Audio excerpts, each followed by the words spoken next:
ও মেরে দোস্ত, প্রমাণ দিতে পারি আমি। প্রমাণ আল্লাহ সেমিনার করছেন, কোরআনে আছে আল্লাহ 2টা সেমিনার করছেন, একটার ভিতরে আমরা সবাই ছিলাম। সেমিনার বোঝেন তো, সম্মেলন, মাহফিল আল্লাহ 2টা করছেন, একটার ভিতরে আপনিও ছিলেন আমিও ছিলাম। আল্লাহ জিজ্ঞাসা করছে আলাস্তু বিরাব্বিকুম, আমরা বলছি বালা, সম্মেলন শেষ। আরেকটা সম্মেলনে আমরাও ছিলাম না, আপনিও ছিলেন না, শুধু নবী আর রসুল ছিল।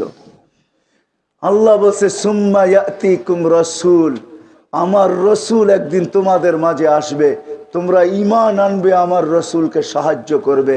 তোমরা ঈমান আনলে তো? নবী রসুলরা বলছে আমান্না। সাহায্য করবে তো? বলছে অবশ্যই করব।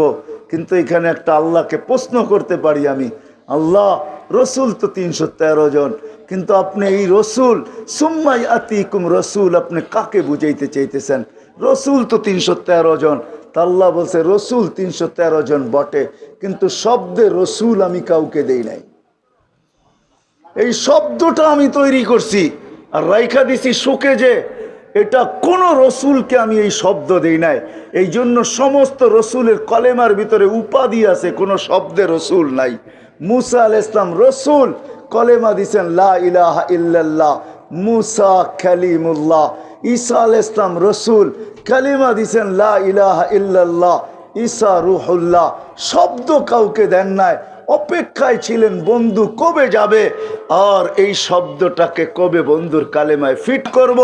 যেই দিন আমাদের নবীজি আসছেন ওই দিন কলেমা দিছেন লা ইলাহা ইল্লাল্লাহ মুহাম্মাদুর রাসূলুল্লাহ।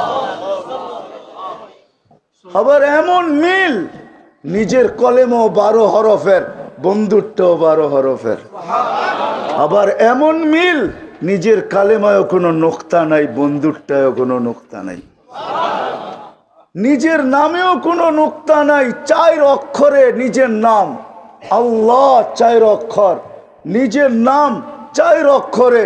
বন্ধুর নামও রাখছেন এরকম একটা যেটা 4 অক্ষর, একটার ভিতরে নোক্তা নাই, মোহাম্মদ আহমদ। ওই বন্ধুকে নিয়ে আসছেন যেন আমরা সহজে দিনদার হইতে পারি। সৃষ্টির বাদশাহ এই মাসে আসছেন। হায় হবিগঞ্জের মানুষ, সিলেটের মানুষ, আপনারা বৃহত্তর, আমি তো বাংলাদেশের মানুষকে নিয়ে কাঁদি। হায় তোমরা বৎসরে একদিন নবীর নাম উদযাপন, নবীর খুশি মানাও, খুশি উদযাপিত করো একদিন, শুধু একদিন। লানত আমাদের জিন্দেগির উপরে। আমি সিলেটে 4 দিন ধরে বলতেছি, আমি কোনো বিরোধী না কারো, না আমি মৌলুদের বিরুদ্ধে, মিলাদের বিরুদ্ধে। মিলাদ বলতে আল্লাহর রসুলের জন্ম এবং অস্তিত্বের বিরুদ্ধে না। আমি জন্ম না হইলে রসুল পাইতাম তো পাইতাম কোত্থেকা। আমি জন্মের পক্ষে। ওই প্রচলিত মিলাদ মনে করেন না। মিলাদ আরবিতে জিজ্ঞাসা করেন, ডিকশনারিতে দেখেন। যুবকদেরকে বলতেছি, মিলাদ লেখা ইংলিশে সার্চ দাও, তর্জমা করো। প্রত্যেকটা অ্যান্ড্রয়েড সেটে এই সফটওয়্যার আছে, তুমি তর্জমা করতে পারো, শব্দকে স্থানান্তর করতে পারো। মিলাদ লেখো, ইংলিশে স্থানান্তর করো, দেখো আমারটাই ইংলিশে আসবে। জন্ম, অস্তিত্ব, এটার বিরুদ্ধে না আমি, খুশিরও বিরুদ্ধে না আমি, আমি খুশির পক্ষে। আল্লাহর রসুল দুনিয়ায় আসছে, এর চেয়ে বড় খুশি কি হবে? সমগ্র সৃষ্টি যদি ওই দিন খুশি মানাইতে পারে, আমি কেন পারবো না? যেদিন আসছিলেন ওই দিন সমগ্র সৃষ্টি খুশি ছিল না ছিল না? বলো কোলামা, খুশি ছিল না না ছিল? সমগ্র সৃষ্টি খুশি ছিল।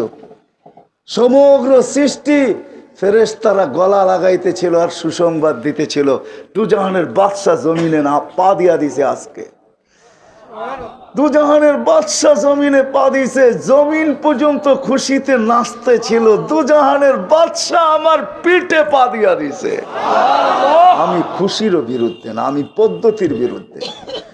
একদিন শুধু চিল্লানো, স্লোগান দেওয়া উচিত ছিল। পুরা মাস নবীর সুরত বয়ান করা, নবীর সিরত বয়ান করা, নবীর শান বয়ান করা, নবী কেন আসছেন এটা বয়ান করা, নবী করছেন কি আমাদের জন্য এটা বয়ান করা, করতেছেন কি এটা বয়ান করা। ও হবিগঞ্জের মানুষ এখনো আমাদের জন্য কবরে বসা চোখের পানি চড়ায়। জিজ্ঞাসা করেন ওলামাদেরকে, এইখানেও আছে, জিজ্ঞাসা করেন হবিগঞ্জি রহমতুল্লাহ আলাইকে কোত্থেকে আমি আনবো কবর থেকে উঠায়া। তোফাজ্জল হোসেন হবিগঞ্জি রহমতুল্লাহ আলাই যদি উঠে আনতে পারতাম কবর থেকে, তাইলে এই চেয়ারে বসায়া তাকে দিয়ে সত্যায়িত করতে পারতাম যে আমিও দেখছি আল্লাহর রসুল উম্মতের জন্য এখনো কবরে কাঁদে, এখনো কাঁদে। কোত্থেকে আমি ওই লোকগুলা উঠে আনবো?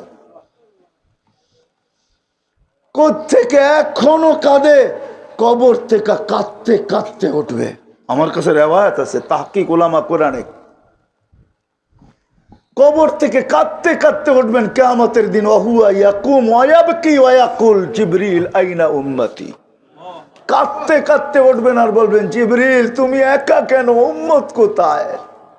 আমার উম্মত কেন স্বাগত জানাইতে আসে নাই? আওয়াসালা সফিরি জাহান্নাম, আমাকে কবরে রাইখা দেরি করে উঠাইতে আইসা আমার উম্মতকে পলসেরাতের কিনারে নিয়ে গেছো। যে কিয়ামতের মাঠে চিৎকার দিবে উম্মতি উম্মতি বইলা। হায়, আজকে তো চেয়ার পাওয়ার জন্য মানুষ পাগল। চেয়ার দিবে মাকামে মাহমুদে, কিন্তু বসবে না আল্লাহর রসুল। যায়া দাঁড়ায় থাকবে, চেয়ারের উপরে হাত রাখবে। আল্লাহ বলবে বসেন না কেন? বসবো না। কেন বসবেন না? বসলে আমার উম্মতকে দৌড়ায় যায় পানিকে পান করাবে, আমার উম্মতকে মিজানে যায় পাল্লাকে দোয়া করে সামনে ঝুঁকায় দিবে, আমার উম্মতকে পলসেরাতের থেকে কে পার লাগাবে।